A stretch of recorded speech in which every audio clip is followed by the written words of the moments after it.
Hello और नमस्कार दोस्तों, स्वागत है आप सभी का आपके अपने यूट्यूब चैनल प्रेम एकेडमी पर, जहां सफलता ही हमारा लक्ष्य है। दोस्तों, आज की वीडियो की थंबनेल देखकर आपको पता लग ही गया होगा कि आज हम लोग किस विषय पर चर्चा करने वाले हैं। तो दोस्तों, आज हम लोग वीडियो की चर्चा करेंगे कि 600 ईसा पूर्व में जो राजनीतिक परिदृश्य थे भारत के, उसके संबंध में हम लोग आज चर्चा करेंगे, जिसके अंतर्गत शामिल होगा आपका राजतंत्र। और दूसरी चीज़ होगी, इसी में हम लोग पढ़ेंगे गणतांत्रिक व्यवस्था क्या थी यहाँ पर। और साथ ही साथ एक चीज़ और देखें, जो जो हमारा इम्पोर्टेंट टॉपिक होगा, मगध का उदय कैसे हुआ, जो मगध साम्राज्य था इसका उदय कैसे हुआ। तो इन दोनों टॉपिक्स को ऊपर वाले आज ही हम कवर करेंगे, और इस टॉपिक को हम लोग एक नई वीडियो में कवर करेंगे। तो आप लोग को घबराने परेशान होने की ज़रूरत नहीं है। इस वीडियो में आप लोग दो चीज़ें समझेंगे कि राजतांत्रिक व्यवस्था कैसी थी, जिसके अंतर्गत हम लोगों ने दो चीज़ पढ़नी है। पहला था कि महाजनपदों का उदय कैसे हुआ, और दूसरी चीज़ हम लोग पढ़ेंगे कि जो है 600 ईसा पूर्व में गणतांत्रिक व्यवस्था कैसी थी समाज की। तो ये दो चीज़ें हम लोग आज ही कवर करेंगे। पहले चलिए शुरू करते हैं। पहले कि हम लोग जो पढ़ चुके हैं उसका एक क्विक रिवीजन ले लेते हैं कि हम लोगों ने अभी तक पढ़ा क्या है। तो देखिए दोस्तों, अभी तक हम लोगों ने पहले उत्तर वैदिक काल की धार्मिक व्यवस्था के बारे में मैंने पिछली वीडियो में आपसे चर्चा की थी। जो उत्तर वैदिक काल की धार्मिक व्यवस्था थी,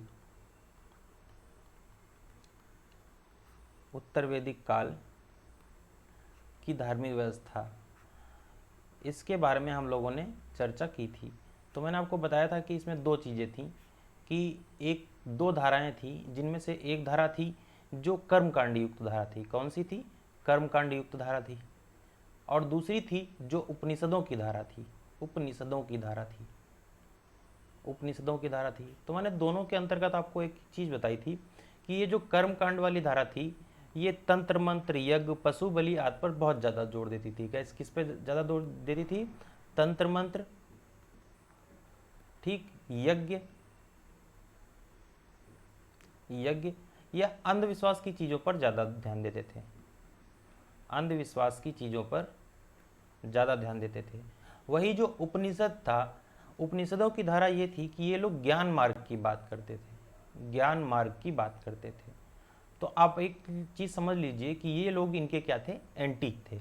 और यही कारण बना कि ये तंत्र मंत्र की जो व्यवस्था थी, जो अंधविश्वास की व्यवस्था थी, आगे चलकर क्या हुआ कि इस यही सब कारण थे कि बुद्ध धर्म और जैन धर्म जैसे समुदायों का उदय हुआ। तो ये सब चीज़ें हम आगे चलकर वीडियो में देखेंगे कि कैसे जो है बौद्ध धर्म का उदय हुआ, कैसे जो है जैन धर्म का उदय हुआ, क्या कारण रहे थे आखिर उसके उदय के। तो ये सारी चीज़ें हम लोग आगे की वीडियोस में ज़रूर डिस्कस करेंगे। लेकिन आज की वीडियो जो है हमारी, वो हम लोग मेन फोकस रहेगा कि आखिर हमारे 16 महाजनपदों के संबंध में। ठीक है, तो ये चीज़ हो गई कि हम लोगों ने पहले उत्तर वैदिक काल की धार्मिक व्यवस्था के बारे में इससे पहले की वीडियो में पढ़ा था। और आज हम लोग पढ़ रहे हैं मौर्य पूर्व काल, जिसको बुद्ध काल बोलते हैं। ठीक है, जो 600 बीसी से आपका 321 बीसी अशोक के समय तक रहा था। ठीक है, तो आप सभी को पता होगा कि ईसा पूर्व 6ठी शताब्दी से पूर्वी उत्तर प्रदेश और पश्चिमी बिहार में लोहे के बढ़ते उपयोग ने प्रादेशिक राज्यों के गठन की स्थितियां पैदा कर दी थी। ये बात आप लोग को एक बहुत अच्छे से पता होनी चाहिए। ठीक है, लोहे के हथियारों से लैस क्या होते थे, जो योद्धा वर्ग था, एक महत्वपूर्ण भूमिका निभा रहा था इन राज्यों के गठन में। ठीक, तो जब हम एक चीज़ देखें यहाँ पर महाजनपदों के उदय के संबंध में, तो आपको पता हुआ कि जो आपकी ईसा पूर्व 5वीं शताब्दी में विकसित कस्बों के लिए भी क्या हुआ, अधिशेष जो है उपलब्ध कराया जाने लगा। यानी कि उन लोगों को कर जो है क्या थी कि जो धार्मिक व्यवस्था, जो समाज की जो व्यवस्था थी, वो 4 वर्णों में बटी हुई थी। 4 वर्ण, जो ब्राह्मण क्षत्रिय वैश्य शूद्र था आपका, इनमें से ऊपर के तीनों वर्गों की सेवा कौन करता था? शूद्र। और जो वैश्य था वो क्या करता? धन धन कमाता था।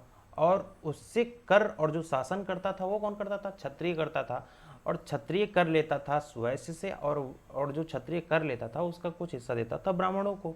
तो ये सब कारण थे कि आगे चलकर इनका विरोध भी हुआ, और साथ ही साथ कई राज्यों का, कई महाजनपदों का उदय भी हुआ। सबसे पहले हम देखते हैं कि पाणिनि द्वारा जो है, पाणिनि आपको पता होगा, पाणिनि इस नाम से आप बहुत ही अच्छे से परिचित होंगे।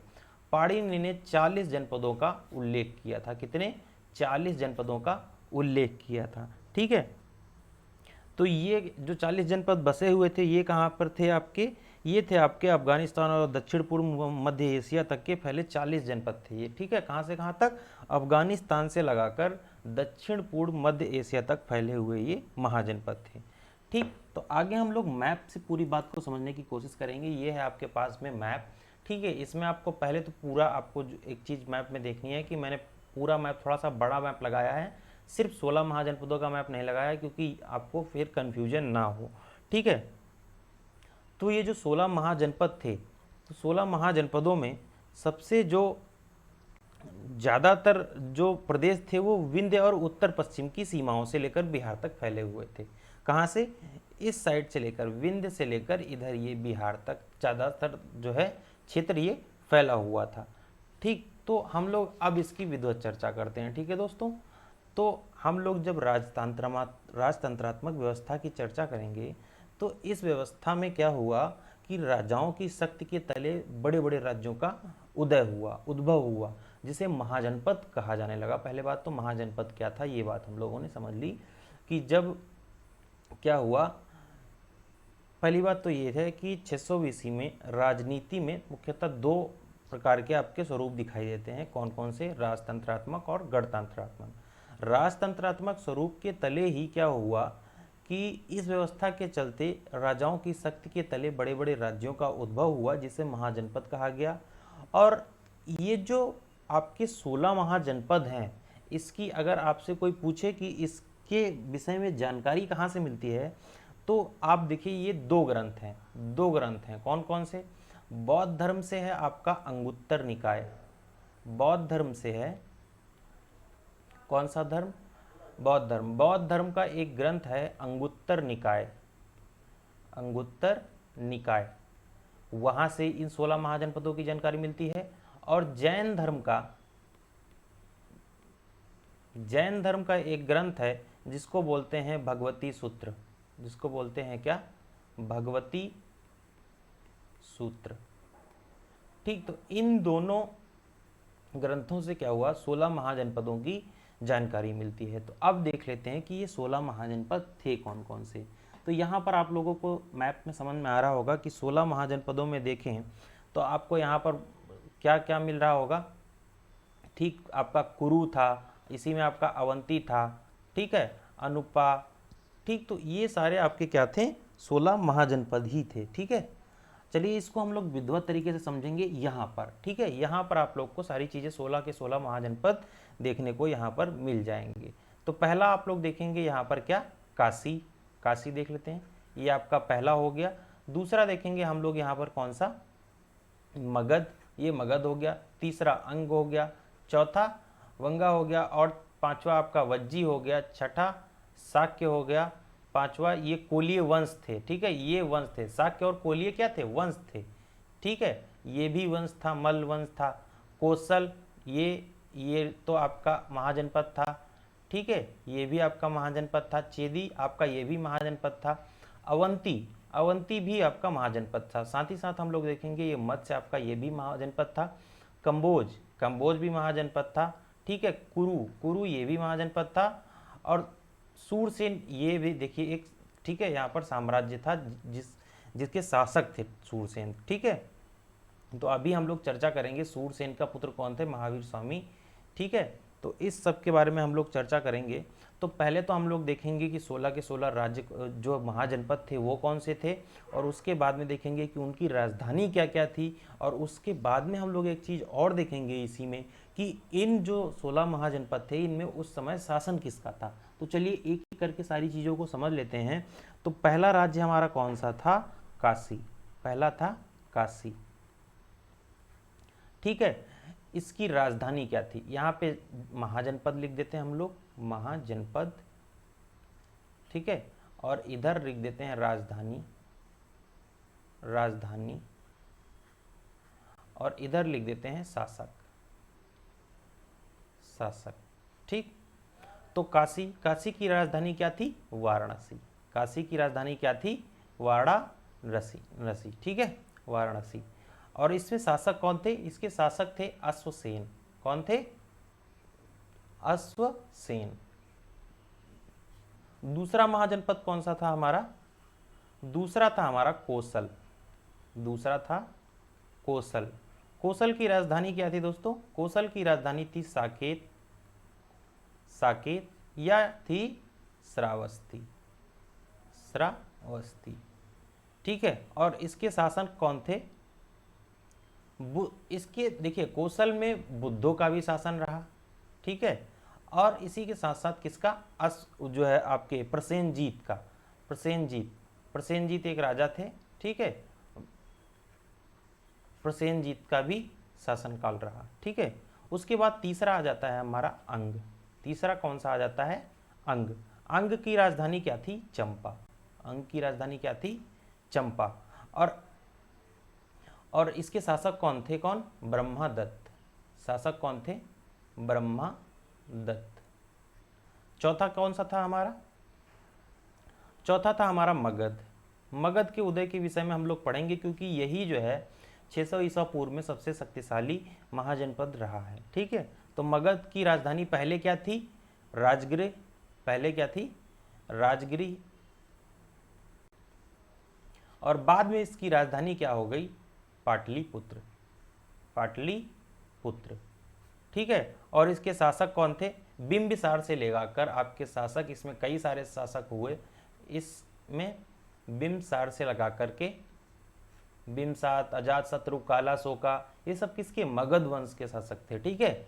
बिंबिसार से लेकर के कहाँ तक? अजातशत्रु तक, अजातशत्रु तक, अजातशत्रु तक, ठीक है। ये सारे शासक थे मगध के। पांचवा कौन सा था आपका? पांचवा था आपका अवंती। कौन सा? अवंती। अवंती। अवंती की राजधानी क्या थी आपकी? इसकी पहले राजधानी थी उज्जैनी। पहले क्या राजधानी थी? उज्जैनी।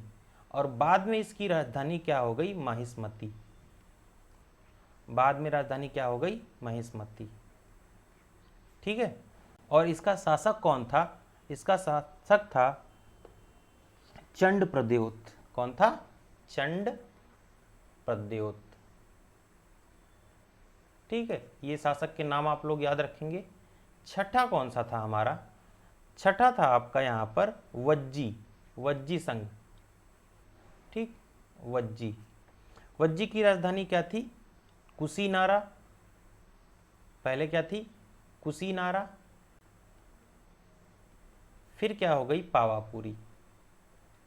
पावापुरी, ठीक है। इसके बाद सातवां कौन सा था आपका? सातवां था मल्ल। कौन सा था? मल्ल। मल्ल की राजधानी क्या थी? देखिए इसकी थी, मल्ल की थी कुशीनारा, थोड़ा सा मिस्टेक हो गया। और वज्जी की थी आपकी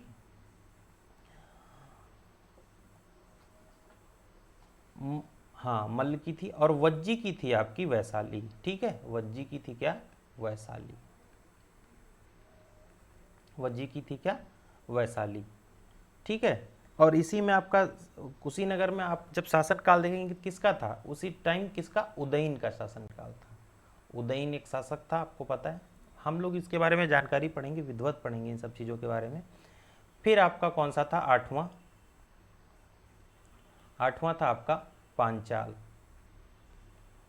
पांचाल। इसके साथ इसकी राजधानी क्या थी? इसकी राजधानी थी अहिच्छन्न। अहिच्छन्न। इसकी राजधानी थी क्या? अहिच्छन्न, ठीक। उसके बाद में आता है आपका मत्स्य। मत्स्य। इसकी राजधानी क्या थी आपकी? विराटनगर। इसकी राजधानी क्या थी? विराटनगर। विराटनगर ये कहाँ थी? जयपुर में। विराटनगर, जयपुर, ठीक है। उसके बाद क्या आता है आपका 11वां? चेदी। चेदी। इसकी राजधानी क्या थी? सुक्तिमती। राजधानी क्या थी? सुक्तिमती। सुक्तिमती, ठीक है। और इसके शासक थे कौन? शिशुपाल। कौन था? शिशुपाल।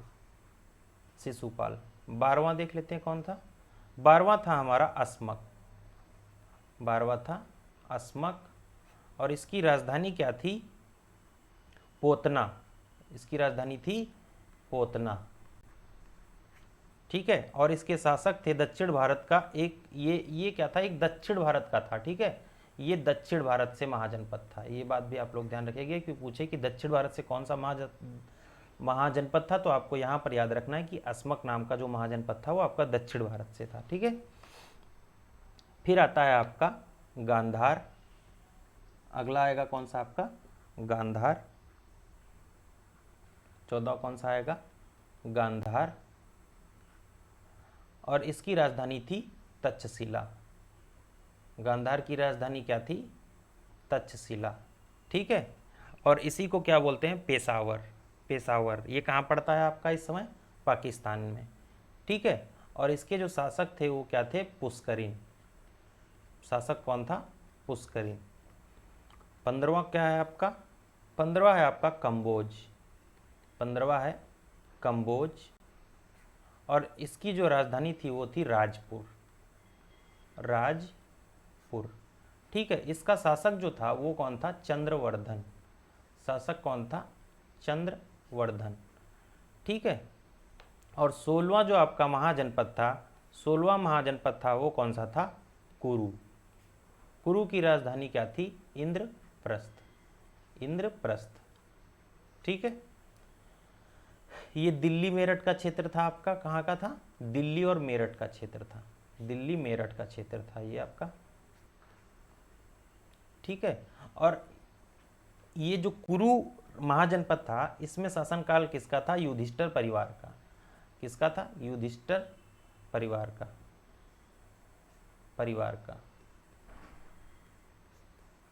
ठीक है, तो ये हो गए आपके 16 महाजनपद, और ये थी आपकी राजतंत्रात्मक व्यवस्था जिसमें 16 महाजनपदों का उदय हुआ, उनमें अलग अलग राजाओं का शासन था। तो ये थी हमारी जो है राजतंत्रात्मक व्यवस्था। जब गणतंत्रात्मक व्यवस्था की बात करते हैं हम लोग 600 BC में, तो ये राजनीति का दूसरा स्वरूप था। ठीक है, वहाँ की एक तो हमने पढ़ लिया राजतंत्रात्मक, दूसरा था आपका गणतंत्रात्मक। ठीक है, तो नेपाल की तराई में आज की पूर्वी यूपी से बिहार तक 10 गणराज्यों की सूचना मिलती है, जिसमें आपके कौन कौन से थे? वैशाली के लिच्छवी, मिथिला के विदेह, पावा के कुशीनारा के मल्ल आदि जो है मुख्य हुआ करते थे यहाँ के। अब इस गणतंत्रात्मक जो समाज जो जो जो व्यवस्था थी राजनीतिक, उसकी विशेषताएं क्या थी उन पर चर्चा कर लेते हैं। तो गण देखिए, पहली बात तो 10 गणराज्यों की सूचना मिली थी। कितने? 10 गणराज्यों की सूचना मिली थी। किसकी किसकी? वैशाली से लिच्छवी। कहाँ से? वैशाली से लिच्छवी,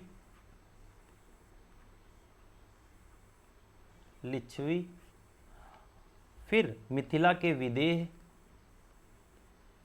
किसकी मिली थी? मिथिला के विदेह, और उसी के साथ साथ किसकी जानकारी मिली थी? पावा तथा कुशीनारा के मल्ल। पावा तथा कुशीनारा के मल्ल। तो गणतंत्रात्मक व्यवस्था ऐसी थी कि इसमें क्या थी कि यहाँ के प्रशासन में जो क्या था कि इस समय का जो प्रशासन था उसमें व्यक्तियों की समान भागीदारी थी।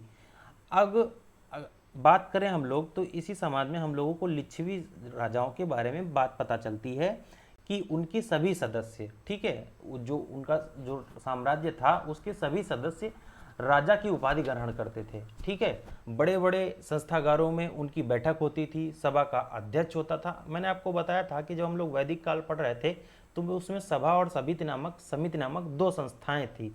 वहाँ पर भी हम लोगों ने गणतंत्रात्मक व्यवस्था की देखने का काम किया था, क्योंकि वहाँ पर क्या था कि लोगों में जो डिसीजंस लिए जाते थे वो मिलजुल कर लिए जाते, मुद्दों पे चर्चा होती थी, उनके पक्ष या विपक्ष में जो भी फैसला होता था वो सभा और समिति के जो सदस्य थे उनकी अनुमति के हिसाब से होता था। तो इस प्रकार से हम लोग ये समझ सकते हैं कि 600 ईसा पूर्व में किस प्रकार का गणतंत्रात्मक समाज रहा था। ठीक है, और जो इनकी न्यायिक व्यवस्था थी, जुडिशियल जो सिस्टम था यहाँ का, वो सबसे बेहतरीन थी, क्योंकि यहाँ लिच्छियों के बारे में एक चीज़ पता चलती है कि इनमें नीचे से ऊपर तक 8 श्रेणीबद्ध न्यायालय थे। कितने? 8 श्रेणीबद्ध न्यायालय थे। 8 श्रेणीबद्ध न्यायालय थे। ठीक, और इसी में एक चीज़ और पता चलती है कि मृत्युदंड प्राप्त व्यक्ति को इन सब से गुजरना होता था, जो इनकी प्रगतिशीलता को बताता ही बताता है।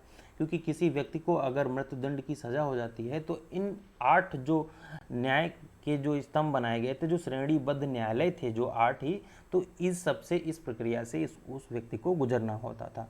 ठीक है, तो ये हम लोगों ने यहाँ तक बात की। अब कर लेते थोड़ा सा मूल्यांकन इसके बारे में। तो आधुनिक दृष्टि से अगर हम लोग देखें तो 600 BC जो हमारा 600 ईसा पूर्व के गणराज्यों की कुछ सीमाएं भी हैं। वो सीमाएं क्या थीं? मूलतः अगर हम देखें, गणतंत्र ना होकर कुलीन तंत्र थे। कुलीन तंत्र किस तरीके से थे? क्योंकि समाज, मैंने आपको बताया कि 4 वर्णों में विभक्त था। किसमें? ब्राह्मण, क्षत्रिय, वैश्य, शूद्र में। तो क्या थी कि लोगों में क्या थी, कुलीनता के आधार पर जो है समाज बढ़ चुका था। ठीक है, क्योंकि एक वर्ग विशेष जैसे क्षत्रियों के लिए, ठीक है, क्षत्रिय जो है इसमें बहुत ही ज़्यादा पावरफुल हो गए थे।